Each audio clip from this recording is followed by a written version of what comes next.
बहुत साल पहले की बात है। एक गांव में राजवीर नाम का एक अमीर आदमी रहता था। उसकी उम्र लगभग 30-35 साल थी। उसे जंगल में शिकार करने का बहुत शौक था। एक दिन वो एक घने जंगल में शिकार करने के लिए गया। शिकार करते करते कब रात हो गई पता ही नहीं चला।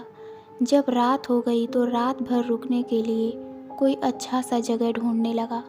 उस जंगल के बाहर एक बहुत बड़ा बंगला था और उसमें भी एक शंभू नाम का अमीर आदमी रहता था और उसे भी शिकार करने का बहुत शौक था।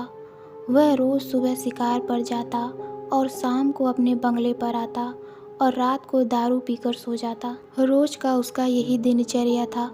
उस बंगले की रखवाली करने के लिए एक नौकर रखा था जिसका नाम रामू था। रामू अपने परिवार के साथ उसी बंगले में रहता था। उसके परिवार में उसकी पत्नी और एक 16-17 साल की बेटी थी। उसकी पत्नी और बेटी खाना बनाने का काम करती थी और रामू रखवाली का काम करता था। जब कभी उसके रिश्तेदार वहाँ रुकने आए तो ये तीनों उन लोगों की बड़ी लगन से सेवा भाव करते थे। शाम का समय था। राजवीर अंदर आ गया और देखा कि शंभू आराम से बैठकर दारू पी रहा था। वह उसके पास जाकर वहाँ कुछ दिन रहने की आज्ञा मांगा। शंभू हाँ बोल दिया और फिर दोनों मिलकर दारू पीने लगे। फिर ये दोनों अच्छे दोस्त बन गए और राजवीर कई दिनों तक वहीं पर रहा और ऐसे ही उनकी ऐशो आराम की ज़िंदगी चलने लगी। एक शाम उसका मालिक शंभू और राजवीर शिकार करके दोनों वापस आए और नहा धोकर दारू पीने बैठ गए। पीने के बाद उन दोनों को इतना नशा लग गया कि रामू की जवान बेटी पर अपनी गंदी नज़र डालने लगे। वे दोनों उसके पास गए और उसकी बेटी के कपड़े को फाड़ने लगे।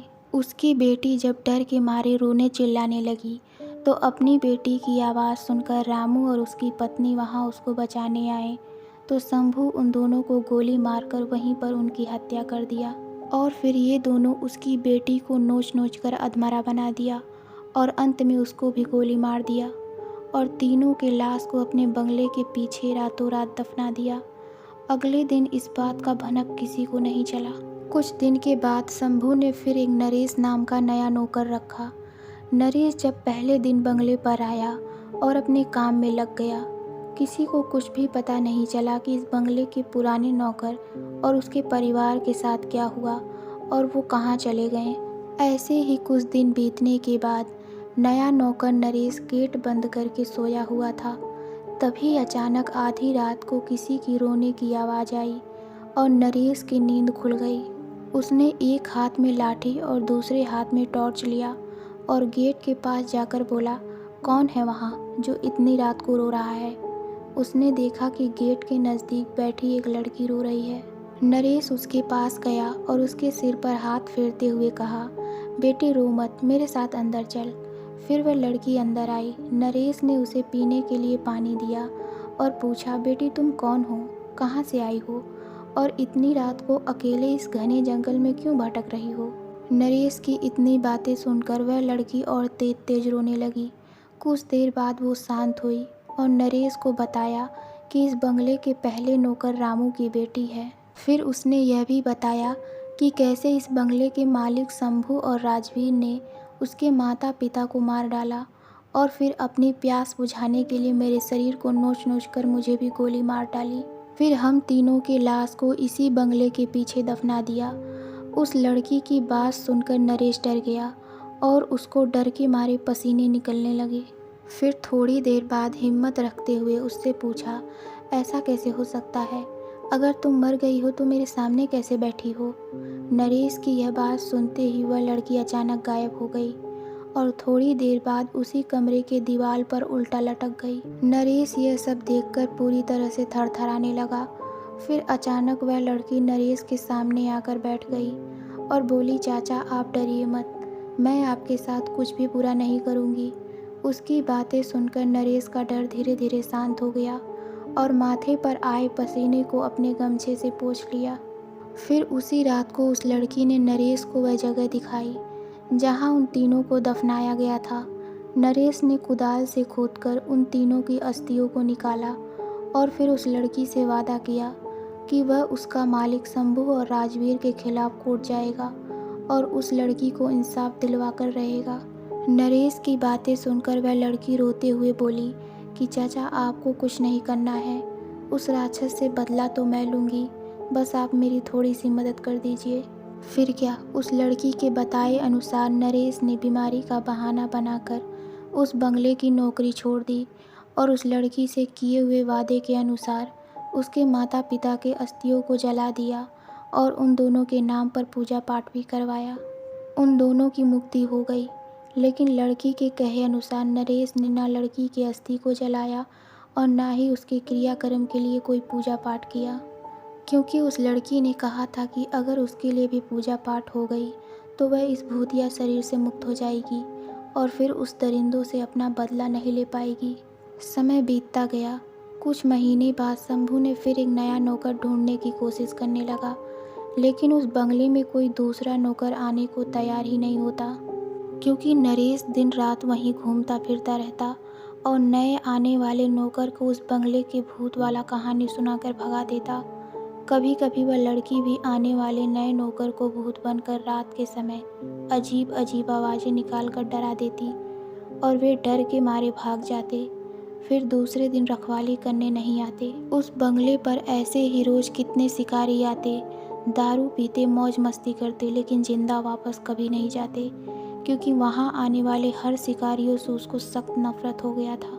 कभी कभी वो लड़की एक सुंदर रूप बनाकर जंगल में जाती और दूसरे शिकारियों को अपने जाल में फंसाती और शाम को उस बंगले में ले जाती और रात को अपने असली रूप में आ जाती और उसे चीर फाड़ कर मार डालती और उसका खून पी जाती।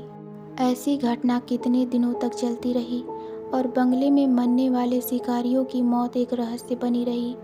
अगल बगल के लोगों के लाख कोशिश करने के बाद भी ना हत्यारा पकड़ में आता और ना ही उनकी लाश। धीरे धीरे यह खबर आसपास के क्षेत्र में फैल गई कि जंगल के पुराने बंगले में ठहरने वाले हर शिकारी की मौत हो रही है। 5-6 वर्ष बीत गए और अब वह बंगला खंडहर हो गया था, क्योंकि अब किसी में इतनी हिम्मत नहीं थी कि वहाँ रात को ठहरे। आखिर किसको अपनी जान की परवाह नहीं होती। ऐसे ही बहुत दिन बीत गए और वो भूतनी उसी बंगले में रहकर अपने हत्यारे का इंतजार करती थी। दिन में उधर आने जाने वाले लोगों को एहसास होता था, क्योंकि वह हमेशा रोती रहती थी पर किसी को दिखाई नहीं देती थी। फिर उसने शहर और गांव में घूम घूम कर ढूंढने की कोशिश करने लगी। 2-4 दिन की मेहनत के बाद एक गांव में अपने दोनों हत्यारे शिकारी को पहचान ली और उसी दिन शाम के समय एक बहुत सुंदर लड़की का रूप बनाकर उनके पास गई और दोनों को अपनी सुंदरता में फंसा लिया। ऐसा उसने 2-3 दिन लगातार उन लोगों से मिलती रही और पूरी तरह से अपने जाल में फंसा लिया।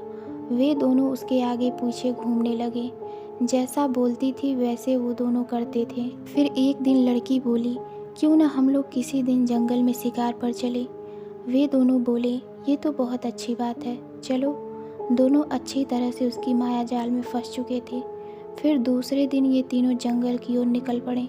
दिन भर शिकार के साथ साथ मौज मस्ती भी किए। फिर शाम होने लगी। शंभू और राजवीर उस लड़की से बोले, अब सूर्य ढलने वाला है और थोड़ी देर में रात हो जाएगी, हमें घर वापस चले जाना चाहिए। तभी भूतनी बोली, डरो मत, आज रात हम यहीं ठहर कर जंगल का आनंद लेंगे। राजवीर बोला, यहाँ कैसे रुक सकते हैं, यहाँ तो आसपास कोई घर भी नहीं है। भूतनी उसकी बात सुनी तो मुस्कुराने लगी और बोली, तुम लोग चिंता मत करो, मेरे एक दोस्त का इसी जंगल में एक छोटा सा घर है, हम वहाँ पर रुक जाएंगे। दोनों उस भूतनी की बात मान लिए और उसके कहने पर वहाँ चले गए। रात को पार्टी शुरू हुई। अब भूतनी अपनी डरावनी और भयंकर रूप में उन दोनों के सामने आई। उसको इस रूप में देखकर दोनों के पसीने निकलने लगे। फिर भूतनी ने ग्लास में जूस के बजाय खून भरकर उन दोनों दुष्टों को पिलाना शुरू किया। अब उनकी हिम्मत नहीं थी कि उसको ना करे, क्योंकि वो पूरी तरह से डरे हुए थे और कांप रहे थे। उसके बाद वो भूतनी अपना और ज़्यादा विकराल रूप बनाकर उन दोनों पर कूद पड़ी और अपने बड़े बड़े नाखूनों से उनके शरीर को चीर दिया और उसके खून को पीने लगी। फिर उसके दोनों आँखों को निकाल कर खा गई और इसके बाद पत्थर पर पटक कर उन दोनों को मार डाला।